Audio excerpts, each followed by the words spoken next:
안녕하세요. 앞으로 미국 연준의 금리가 4%대로 유지할 거다라는 CNBC의 뉴스가 나와 있습니다. 실제로는 미국의 기준금리가 올라가서 금방 내려오지 않는다라는 거죠. 우리가 착각하는 게 있는데 내려올 거다라는 신호가 있으면은 이게 되게 빨리 증시나 부동산에 반영이 돼서 경제가 또 다시 좋아질 것처럼 얘기하는데 절대 그렇지 않다라는 거죠. 미국이 기준금리를 한동안 가파르게 올랐잖아요. 올렸는데 이 올린 게 쉽사리 꺾이는 내려가는 분위기로 만들지 않을 거라는 거죠.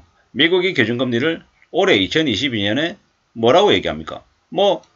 지금 9월달에 0.75% 올리고 그 다음에 0.75 올리고 그 다음에 0.5% 이렇게 해서 2%를 올려서 연말에 4.25에서 4.5%를 만든다고 하죠. 그러고 난 이후에 내년에는요. 내년은 내년대로 또 내년에 인상분이 있는 거예요. 그리고 그렇게 올리고 난 이후에 빨리 1% 2%대로 내리는 게 아니다. 올리더라도 그 높이 올라가 있는 그 수준에서 한동안 좀 유지가 될 거다. 이렇게 보는 게 맞겠다라는 거죠. 제가 이제 여러 차례 말씀을 드리지만 2022년, 23년 기준금리 열리고 24년, 25년 침체가 온다. 이렇게 보는 게 맞겠다라는 거죠. 물론 이 간격이 조금만 좁혀지거나 조금 늘려질 수는 있다. 이렇게 보는 거고요. 제가 볼 때는 그러면 한국은 어떻게 될까? 한국은 미국하고 딱 똑같지는 않겠지만 제가 보는 바로는 한국은 22년, 23년, 24년까지 기준금리를 올리고 실제로 미치는 그 충격은 지금 이미 22년 시작됐고요. 3년, 23년, 24년, 25년, 26년 그 이후까지도 갈 거다라고 조심스레 보는 거죠. 왜 그러냐? 지금 현재 미국의 기준금리 때문에 강탈료가 계속 유지되고 있는데 이게 쉽사리 꺼지지 않을 거라는 거죠. 미국이 자기네들 물가를 좀 이렇게 그네들이 관리하는 그 수준 범위 안까지 오게 하려면 시간이 제법 걸릴 거라는 거죠. 국제적인 물류망이 좀 개선이 돼야 되고 유가가 좀 낮아져야 되고 우크라이나 전쟁이 좀 멈추고 다시 예전처럼 이렇게 우크라이나의 곡물 수출이 다시 재개가 돼야 되고 중국의 저 상황이 또 좀 개선이 돼서 나아져야 되고 여러 가지들이 좀 다 맞물려서 괜찮아져야 이제 다시 거품이 좀 생기고 다시 좀 호황이 될 수 있겠구나. 고물가였던 것이 다시 저물가로 또 나름 그래도 살아가는 데 있어서 부담이 좀 덜하겠구나. 이런 분위기들이 좀 만들어져야 그래야 그제부터 좀 다시 전 세계적인 경제가 좀 살아나지 않겠냐라고 이렇게 보는 거죠. 이제 해외여행도 자주 왔다 갔다 하면서 말이죠. 지금 현재 서남아시아 쪽은 이제 과거의 한국 1997년 98년에 IMF하고 똑같은 상황이죠. 경제 위기가 이미 왔죠. 그게 얼마나 어느 지역까지 이제 확산될지 아닐지가 좀 관건인 건데요. 지금은 이제 좀 많이 어려운 상황이죠. 여러 가지 이제 전망들, 월가의 전망들이 기준금리를 4%대로 올린 뒤 상당 기간 유지할 거다라는 그런 전망들이 있었는데 이게 실제로는 내년 3월까지 평균 4.26 7월 때보다 더 올라간 거라는 거죠. 응답자들은 연준이 금리를 최고 수준으로 끌어올린 뒤 한 11개월간 유지할 거다라고 내다봤답니다. 이렇다 하더라도 연준 목표치인 2%까지 되돌리기는 어렵답니다. 현재 8%인 물가 상승률을 올해 연말에 6.8% 만들고 내년에 3.6%까지 내려갈 거다라고 봤다라고 하는데 실제로는 2024년에야 미 연준의 물가 안정 목표 2%대로 내려갈 거다라고 예상했답니다.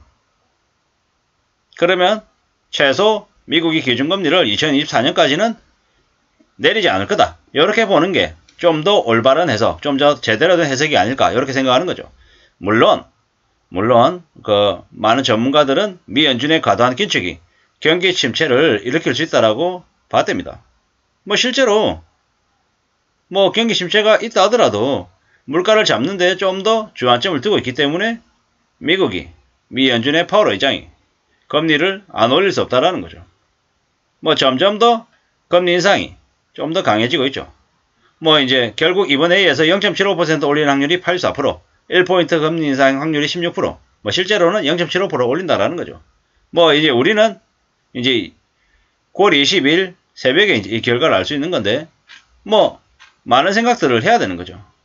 뭐 결국에는 미국의 기준금리 인상이 되고 난 이후에 쉽사리 내려가지 않는다. 이러한 사항들이 제법 오래 갈 거다. 이렇게 이제 해석을 해야 된다라는 거죠.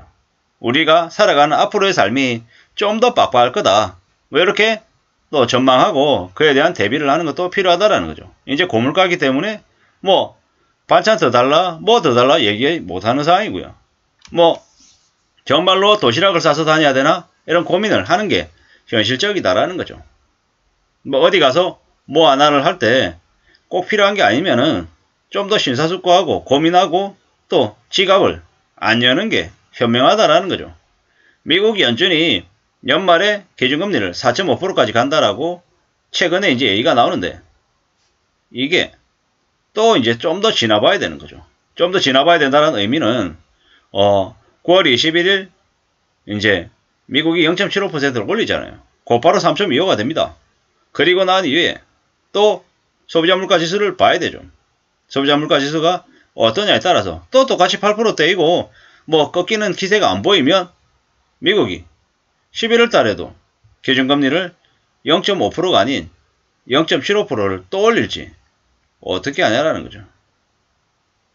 뭐 지금 보여지는 바로는 0.75% 이번에 올리고 다음번에 또 0.75 올리고 그 다음에 0.5% 올리는 걸 뭐 예정된 수순이라고 조심스레 보고 있는데, 그거 합쳐서 이제 2% 이상을 하는 거죠.